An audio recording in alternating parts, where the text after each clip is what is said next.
അസ്സലാമു അലൈക്കും വറഹ്മത്തുള്ളാഹി വബറകാതുഹു. എല്ലാവർക്കും പുതിയൊരു എപ്പിസോഡിലേക്ക് സ്വാഗതം.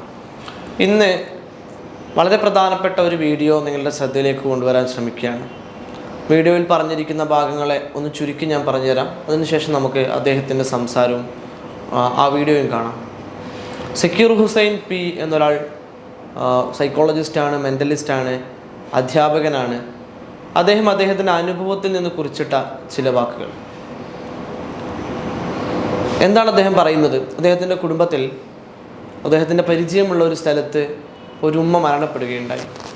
ആ ഉമ്മയുടെ മയ്യത്ത് പരിപാലനവുമായി ബന്ധപ്പെട്ട ആവശ്യങ്ങൾക്ക് വേണ്ടി ആ ജനാസയുടെ അടുത്ത് പോയി ഒന്ന് ദുആ ചെയ്യാൻ, അതിൻ്റെ പരിപാലന കർമ്മങ്ങളിലൊക്കെ പങ്കെടുക്കാൻ അദ്ദേഹം ആ വീട്ടിലേക്ക് പോവുകയാണ്. ആ ഉമ്മയുടെ വീട്ടിലെത്തിയ അദ്ദേഹം പരിപാലനങ്ങൾക്ക് ശേഷം, മയ്യത്തിന് ദുആ ഒക്കെ ചെയ്തതിന് ശേഷം അദ്ദേഹം അറിയുന്നു 3 ദിവസത്തിന് ശേഷം മാത്രമാണ് മറവ് ചെയ്യുന്നത്. മയ്യത്തിനെ മറവ് ചെയ്യുന്നത് 3 ദിവസത്തിന് ശേഷം മാത്രമാണ്. സ്വാഭാവികമായും നമുക്കിടയിൽ, ഇസ്ലാം മത വിശ്വാസികൾക്കിടയിൽ അത്തരത്തിൽ മയ്യത്തിനെ ഒരുപാട് സമയം വെക്കാറില്ല. മരണപ്പെട്ട് കഴിഞ്ഞാൽ അത്യാവശ്യം ബന്ധുക്കളൊക്കെ എത്തിക്കഴിഞ്ഞാൽ ഉടനെ മറവ് ചെയ്യലാണ് പതിവ്. പക്ഷെ എന്തുകൊണ്ട് ഇങ്ങനെ 3 ദിവസമൊക്കെ കാത്തിരിക്കുന്നു? എന്താണ് അതിൻ്റെ താല്പര്യം, അതിൻ്റെ ഉദ്ദേശം എന്ത് എന്ന് അന്വേഷിച്ചപ്പോൾ അദ്ദേഹത്തിന് ലഭിച്ചൊരു മറുപടി ഇങ്ങനെയാണ്: മകൻ നാട്ടിലില്ല, പുറത്താണ്, അവന് വരാനുണ്ട്, അവൻ വന്നതിന് ശേഷം മാത്രമേ മറവ് ചെയ്യുള്ളൂ എന്നതാണ്. അന്വേഷണത്തിനൊടുവിൽ, അല്ലെങ്കിൽ അദ്ദേഹത്തിൻ്റെ അറിവനുസരിച്ച്, ഈ മരണപ്പെട്ട ഉമ്മയ്ക്ക് ഒറ്റ മകനാണുള്ളത്, ഒരേ ഒരു മകനാണ്. ആ മകന് വേണ്ടിയിട്ടാണ് ആ ഉമ്മ കാത്തിരിക്കുന്നത്. അതിനുശേഷം അദ്ദേഹം ആ ഉമ്മയുടെ രോഗാവസ്ഥയിലുണ്ടായിരുന്ന, മരണത്തിന് മുമ്പുണ്ടായ അവസ്ഥയെ വിവരിക്കുന്നുണ്ട്. കേട്ടപ്പോൾ നമുക്കൊക്കെ ഒരു വേദനയും മാനസികമായൊരു സങ്കടവും തോന്നിയ ഒരു വാർത്ത. രോഗശയ്യയിൽ കിടക്കുന്ന സമയത്ത് ആ പ്രിയപ്പെട്ട ഉമ്മ മകനെ വിളിക്കുന്നുണ്ട്: മോനെ, നീയൊന്ന് നാട്ടിലേക്ക് വരണം, എനിക്ക് നിന്നെ കാണാൻ കൊതിയാവുന്നുണ്ട്, നിന്നെ ഒന്ന് ചേർത്ത് പിടിക്കാൻ കൊതിയാവുന്നുണ്ട്, നിൻ്റെ മക്കളെ എനിക്ക് കളിപ്പിക്കാൻ പൂതിയാവുന്നുണ്ട്, അവരോട് കിന്നാരം പറഞ്ഞ് കഥകൾ പറഞ്ഞു കൊടുക്കാൻ എനിക്ക് കൊതിയാവുന്നുണ്ട്, നീ ഒന്ന് നാട്ടിലേക്ക് വരണം.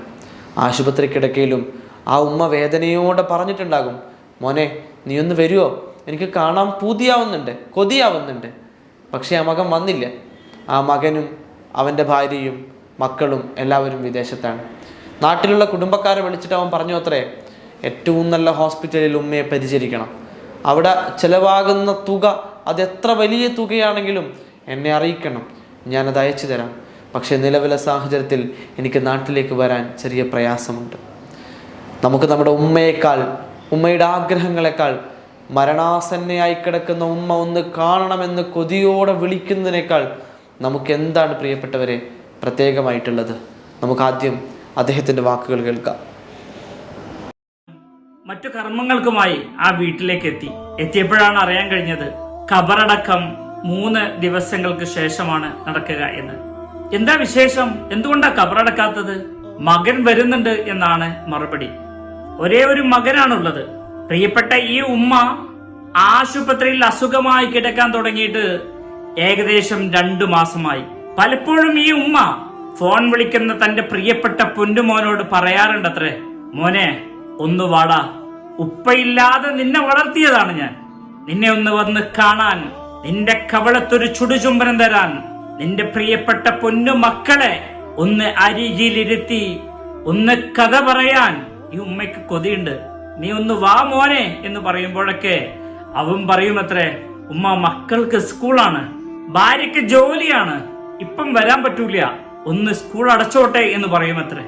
ഈ ഉമ്മ ആശുപത്രിയിൽ കിടക്കുന്ന സമയത്ത് ഈ ഉമ്മ വിളിച്ചു: മോനെ, ഒന്ന് വാടാ, നീയെങ്കിലും ഒന്ന് വാ, നിന്നെ ഒന്ന് കാണാൻ ഉമ്മാക്ക് കൊതിയുണ്ട്, അതുകൊണ്ടാടാ നിന്നെ വിളിക്കുന്നത്, നീ ഒന്ന് വാടാ എന്ന് പറഞ്ഞപ്പോഴും അവൻ പറഞ്ഞത്, അവന്റെ കുടുംബക്കാരെ ഫോൺ ചെയ്ത് പറഞ്ഞത്രേ: ആശുപത്രിയിൽ എത്ര രൂപയാണോ ചെലവ് വരുന്നത്, ആ കാശ് ഞാൻ അയച്ചു തരാം, എനിക്ക് ഇപ്പം വരാൻ പറ്റൂല. ഈ ഉമ്മയെയാണ് മരണപ്പെട്ടതിന് ശേഷം മകനെ കാത്തുകൊണ്ട് ഫ്രീസറിൽ വെച്ചിരിക്കുന്നത്. 1 ദിവസമല്ല, 3 ദിവസങ്ങൾ. ഈ അടുത്ത ദിവസം ഒരു ഉമ്മ കൗൺസിലിങ്ങിന് വേണ്ടി വന്നു. ഏകദേശം 60 വയസ്സ്.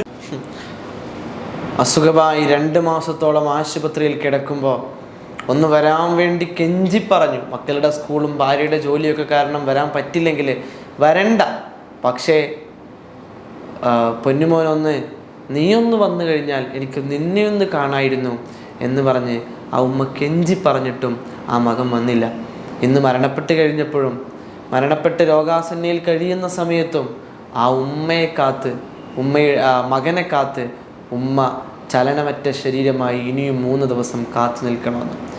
പ്രിയപ്പെട്ടവരെ, മുത്തുനബി സല്ലല്ലാഹു അലൈഹി വസല്ലമയുടെ അടുത്തേക്ക് ഒരു സ്വഹാബി വന്നിട്ട് ചോദിക്കുന്നുണ്ട്, ഞാൻ ആരോടാണ് ഏറ്റവും ഗുണം ചെയ്യേണ്ടത്? നബി തങ്ങൾ പറഞ്ഞു, നിൻ്റെ ഉമ്മയോട്. രണ്ടാമത് ഞാൻ ആരോടാണ് നബിയെ? നിൻ്റെ ഉമ്മയോട്. മൂന്നാമത് ആരോടാണ് നബിയെ? നിൻ്റെ ഉമ്മയോട്. എത്ര പ്രാധാന്യമുണ്ട് ആ വാക്കുകൾ! ഇതിൻ്റെ പ്രാധാന്യം എത്രത്തോളം നമുക്ക് മനസ്സിലാക്കി തരുന്നുണ്ട്. ഇസ്ലാമിക യുദ്ധത്തിന് പോകുന്ന സമയത്ത് ശത്രുപാളയത്തിൽ തൻ്റെ പിതാവുണ്ട്. ഒരു സ്വഹാബി വന്നിട്ട് നബി തങ്ങളോട് ചോദിക്കുന്നു, ആ കാണുന്നത് എൻ്റെ പിതാവാണ്, ഞാൻ അദ്ദേഹത്തോട് കരുണ കാണിക്കണോ നബിയെ? ഞാൻ അദ്ദേഹത്തിന് എന്തെങ്കിലും ചെയ്തു കൊടുക്കണോ നബിയെ? തങ്ങൾ പറയുന്നു, നിൻ്റെ വാപ്പ മുസ്ലിം ആണെങ്കിലും ജൂതനാണെങ്കിലും ആരാണെങ്കിലും നിൻ്റെ ഉപ്പയാണ്. ആ ഉപ്പയ്ക്ക് നന്മ ചെയ്യേണ്ടത് നിൻ്റെ ബാധ്യതയാണ്. ആ ഉപ്പയോട് കരുണ കാണിക്കേണ്ടത് നിൻ്റെ ബാധ്യതയാണ്. പരിശുദ്ധ ഇസ്ലാം മുന്നോട്ട് വെച്ച ആശയങ്ങൾ എത്ര വലുതാണ്. മാതാവിൻ്റെ കാലിനടിയിലാണ് സ്വർഗം എന്ന് പറയുമ്പം ആ കാലിനടിയിലെ മണ്ണെടുക്കണം എന്നല്ല, ആ കാൽ കീഴിൽ ജീവിക്കലാണ് നമ്മൾ സ്വർഗം നേടാനുള്ള ഏറ്റവും പ്രധാനപ്പെട്ട കാര്യം. നമ്മുടെ ജീവിതത്തിലേക്ക് ആരെങ്കിലുമൊക്കെ കടന്നു വരുമ്പോഴേക്ക്, നമ്മുടെ ജീവിതത്തിലേക്ക് ആരെങ്കിലുമൊക്കെ കടന്നു വന്ന് നമ്മുടെ പ്രധാനപ്പെട്ട സമയങ്ങളിലും ഇടങ്ങളിലും അവർ നമ്മുടെ കൂടെ ഉണ്ടാകുമ്പോഴേക്ക് നമ്മെ പോറ്റി വളർത്തിയ, നമുക്ക് വേണ്ടി ത്യാഗങ്ങൾ സഹിച്ച നമ്മുടെ പ്രിയപ്പെട്ട ഉമ്മാനെ നമ്മൾ മറന്നു പോകാൻ പാടില്ല. ഒരു കാര്യം കൂടെ പറയുന്നുണ്ട് ആ വീഡിയോയിലെ, സാറിൻ്റെ ഒരു അനുഭവം കൂടെ അതുകൂടെ നമുക്കൊന്ന് കേൾക്കാം. ഒരു കൗൺസിലിംഗ് അനുഭവം. പ്രിയപ്പെട്ട ഉമ്മ, ഞാൻ ചോദിച്ചു, ഉമ്മയുടെ കൂടെ ആരാ ഉള്ളത്? മോനെ, എൻ്റെ കൂടെ ആരുമില്ല. എന്നോട് ഡോക്ടർ പറഞ്ഞു ഒരു കൗൺസിലിംഗ് വേണമെന്ന് പറഞ്ഞു. കാരണം BP ഇങ്ങനെ ഇടയ്ക്കിടയ്ക്ക് കൂടിക്കൊണ്ടിരിക്കുകയാണ്, അതുകൊണ്ടൊരു കൗൺസിലിംഗ് വേണമെന്ന് പറഞ്ഞപ്പോ മോനെ കാണാൻ വേണ്ടി വന്നതാണ് എന്ന് പറഞ്ഞു. ഞാൻ ചോദിച്ചു, എന്താണ് വിശേഷങ്ങൾ ഉമ്മ? ആ ഉമ്മ കാര്യം പറയാൻ തുടങ്ങി. സാറേ, എന്റെ ഭർത്താവ് മരണപ്പെട്ടിട്ട് 5 വർഷമായി. എനിക്ക് 3 മക്കളുണ്ട്. ഒരു പെൺകുട്ടി, അവളെ വിവാഹം കഴിച്ചയച്ചു. 2 ആൺകുട്ടികളുണ്ട്. മൂത്തവൻ വിവാഹം കഴിച്ചു. രണ്ടാമത്തെ മകനും പ്രവാസ ലോകത്താണ്. മൂത്തവൻ വിവാഹം കഴിച്ച് അവളെയും കൂട്ടി ഗൾഫിലേക്ക് പോയി. ഇവിടെ ഉപ്പയുടെ സ്ഥാനം നോക്കേണ്ട, ഉമ്മയ്ക്കുള്ള കുറവുകൾ നികത്തേണ്ട, ഉമ്മയെ പൊന്നുപോലെ നോക്കേണ്ട ഈ പ്രിയപ്പെട്ട പൊന്നുമോൻ അവന്റെ ഭാര്യയും വിളിച്ചുകൊണ്ട് ഗൾഫിലേക്ക് പോയി. എനിക്ക് പോകണ്ടെന്ന് പറയാൻ പറ്റുമോ? അവർക്കും ജീവിക്കണ്ടേ? പക്ഷേ ഇതെല്ലാം പറയുമ്പോഴും ആ ഉമ്മയുടെ കണ്ണിൽ നിന്ന് കണ്ണുനീരിട്ടുണ്ടായിരുന്നു.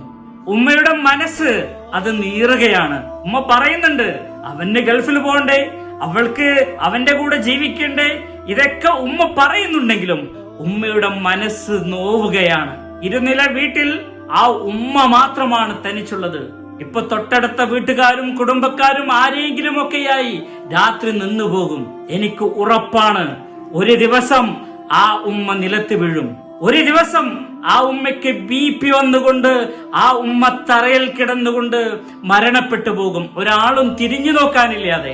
ആ സമയത്ത് മകൻ ഗൾഫിൽ നിന്ന് വരുമായിരിക്കും. എന്റെ ഉമ്മയെ എനിക്ക് അവസാനമായി ഒന്ന് കാണണമെന്ന് പറഞ്ഞുകൊണ്ട്. എന്റെ ശബ്ദം കേൾക്കുന്ന ചെറുപ്പക്കാർ ആലോചിക്കണം. നമ്മുടെ ഭാര്യമാരെ കൊണ്ടുപോകുന്നതിൽ ഞാൻ എതിരല്ല, പക്ഷെ കേട്ടല്ലോ, പ്രായമായ ഉമ്മ കൗൺസിലിങ്ങിന് വന്നിരിക്കുകയാണ്.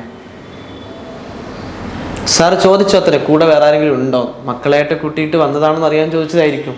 ഉമ്മ പറയുന്നില്ല, ഡോക്ടർ പറഞ്ഞു കൗൺസിലിംഗ് വേണം, നിങ്ങളുടെ BP ക്രമാതീതമായി ഉയരുന്നുണ്ട്, പ്രത്യേകിച്ച് കാരണങ്ങളൊന്നും കാണുന്നില്ല, നിങ്ങളുടെ മാനസിക സമ്മർദ്ദം തന്നെയാണ് അതിന് കാരണം. മകൻ ഭാര്യയും മക്കളെയൊക്കെ കൂട്ടി പ്രവാസ ലോകത്തേക്ക് പോയി. പ്രായമായ സമയത്ത് വലിയ ഇരുനില വീട്ടിൽ ഒറ്റയ്ക്ക് കഴിയുന്നു. കൂട്ടിനുള്ളത് അയൽവാസികളും അകന്ന കുടുംബക്കാരൊക്കെ. ഇങ്ങനെയാണോ നമ്മുടെ ഉമ്മമാർക്ക് നമ്മൾ അവസാന സമയത്ത് കൊടുക്കേണ്ടത്? ഒറ്റക്കാര്യം മാത്രം ഞാൻ പറയാം, ഇങ്ങനെയൊരു ജീവിതമാണ് നമ്മുടെ മാതാപിതാക്കൾക്ക് നമ്മൾ സമ്മാനിക്കുന്നതെങ്കിൽ ഇതനുഭവിക്കാതെ, നമ്മളുടെ വാർദ്ധക്യകാലത്തിലും ഇതേ അനുഭവമില്ലാതെ നമ്മൾ ഈ ദുനിയാവിൽ നിന്ന് കഴിഞ്ഞു പോകും എന്ന് പ്രതീക്ഷിക്കേണ്ട. അള്ളാഹു നമുക്ക് നന്മ നൽകി അനുഗ്രഹിക്കട്ടെ. അസ്സലാമു അലൈക്കും.